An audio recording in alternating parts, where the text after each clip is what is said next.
अथ सप्तमोऽध्यायः। श्रीभगवानुवाच मय्यासक्तमनः पार्थ योगं युञ्जन्मदाश्रयः असंशयं समग्रं माम् यथा ज्ञास्यसि तच्छृणु। अथ सप्तमः अध्यायः। ज्ञान विज्ञान योगः।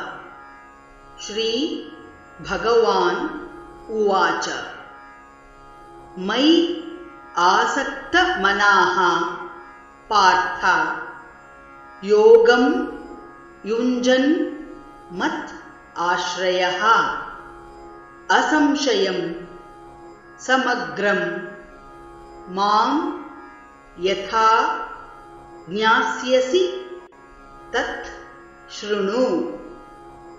श्रीभगवानुवाच श्रीभगवानुवाच मय्यासक्तमनाः पार्थ मय्यासक्तमनाः पार्थ योगं युञ्जन्मदाश्रयः योगैयुञ्जन्मदाश्रयः असंशयं समग्रं माम् असंशयं समग्रं माम् यथा ज्ञास्यसि तच्छृणु।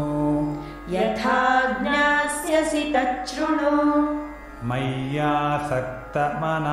पार्थ योगं युञ्जन्मदाश्रयः मय्यासक्तमनाः पार्थ योगैयुञ्जन्मदाश्रयः असंशयं समग्रं मां यथा ज्ञास्यसि तच्छृणु।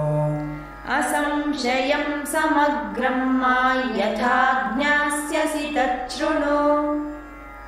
मय्यासक्तमनाः पार्थ योगं युञ्जन्मदाश्रयः असंशयं समग्रं मां यथा ज्ञास्यसि तच्छृणु।